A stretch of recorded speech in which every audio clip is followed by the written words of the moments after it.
Hello all, இந்த வீடியோவில் என்ன பார்க்க போகிறோம் அப்படின்னு பார்த்தீங்கன்னா, நம்ம டைரக்டர்ஸ் இவங்களாம் இருக்காங்க பார்த்தீங்களா, பாரஞ்சித் எல்லாரையும் சொல்கிறேன், குரல் எல்லாரையுமே. வெற்றிமாறன்லாம் கூட வந்திருந்தார். வெற்றிமாறன்லாம் ஒரு 5 வருஷத்துக்கு முன்னாடி ஏதோ ஒரு போட்டிருந்தார். அப்புறம் 9 வருஷத்துக்கு முன்னாடி நீட்டை பற்றி ஒன்று போட்டிருந்தார். இப்போ தான் சுயநினைவு திரும்பி இருக்கு இவருக்கு. இவங்க எல்லாரும் நீட்டை எதிர்த்து போராடுறாங்க. ஓகே, நீட்டை எடுத்து போராடுறீங்க, நல்ல விஷயந்தான். நீட்டுக்காக குரல் நீங்கள் நீட்டுக்காக போராடுறதையும் நீட்டுக்காக குரல் கொடுக்கறதையும் யாரும் எந்த தப்பும் சொல்லலை.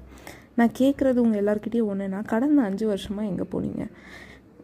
அவனும் வந்துடாதீங்க. இதையே கேட்குறாங்க, 5 வருஷத்துக்கு முன்னாடி எங்கே போனீங்க? என்னங்க போயிருந்தீங்க? அதானே உண்மை. எங்கே போயிருந்தீங்க? 5 வருஷமாக எங்கே போயிருந்தீங்க? அதுவும் வெற்றிமாறன்லாம் இந்த மாதிரி ஒரு ஆளாக இருப்பாருலாம் நான் நினச்சி பார்க்கல. பாரஞ்சித் தெரியும், மெயினாக பாரஞ்சித் பற்றி சொல்லி ஆகணுங்க. நம்ம இவ்வளோ நாள் நினச்சிட்ருக்கோம் பிராமின்ஸ் தான் வந்து ஜாதி வெறி பிடிச்சவங்க, நாங்கள் தான் மேல் ஜாதின்னு பிடிச்சவங்கன்னு பெருமைப்படுவாங்க. ஆனால் உண்மையாலே ஜாதி வெறி பிடிச்சவன் அந்த பாரஞ்சித் தான். எனி டைம் நம்ம கூட தலித்து கீழ் ஜாதின்லாம் கொஞ்சம் மறந்துட்டு பேசுனா கூட, இந்த பாரஞ்சித் இருக்கான இவன் மாதிரி ஒரு ஜாதி வரி பிடிச்சவன நான் எங்கேயுமே பார்த்தது கிடையாது. ப்ளஸ் வெற்றிமாறன் சத்தியமாக என்னால் நம்ப முடியல இப்படி மனுஷன் இருப்பார் அப்படின்ட்டு. இவங்களாம் வந்து 5 வருஷம் எங்கே போனான்னு தெரில. அமீர் ஆல்ரெடி அவள் தான், அவர் போதை பொருள், அவரை பற்றி நம்ம பேசி யூஸில் ஆல்ரெடி அவரை பற்றி நிறைய வீடியோ போட்டாச்சு. ஸோ நேற்று நம்ம பாரஞ்சித் என்ன பேசினார்னா, தலித் அமைச்சர்கள் உண்மையிலே ராஜ்மோகன்லாம் தலித்தான்னு எனக்கு டவுட்டாக இருக்குது. ஏன்னா சர்டிஃபிகேட் காட்ட சொல்லட்டுமா? தலித்துன்னு அவருக்கு சர்டிஃபிகேட் எடுத்துகிட்டு வந்தால் நீ நம்பிடுவியா? யாரா நீ இந்த மாதிரி கேள்வி கேட்குறதுக்கு உனக்கு அசிங்கமாக இல்லை? நீங்களாம் எந்த மூஞ்சி வச்சுக்கிட்டு அம்பேத்கர் ஃபோட்டோலாம் பிடிச்சி ஒரு கேவலமான அரசியல் பண்ணுறீங்க?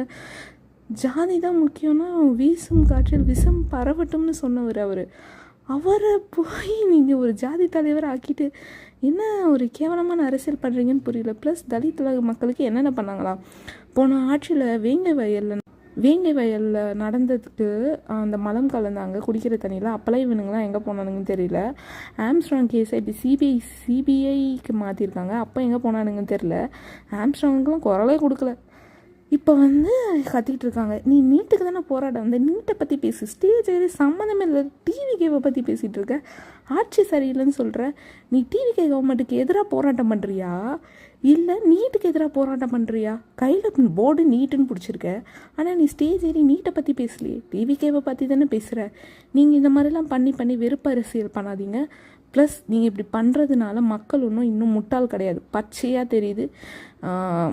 டிஎம்கே வந்து பிஸ்கெட் போடுற மாதிரி காசை போடுது, நாய்ங்க மாதிரி நீங்கள் கவிட்டு போகிறீங்கன்னு. நான் நாயை அசிங்கப்படுத்த விரும்பலை. எனக்கு இதெல்லாம் சொல்கிறதுக்கு ஒன்றும் இல்லை. ஆண்ட்ரியாவெலாம் கூட்டிகிட்டு வந்தீங்க.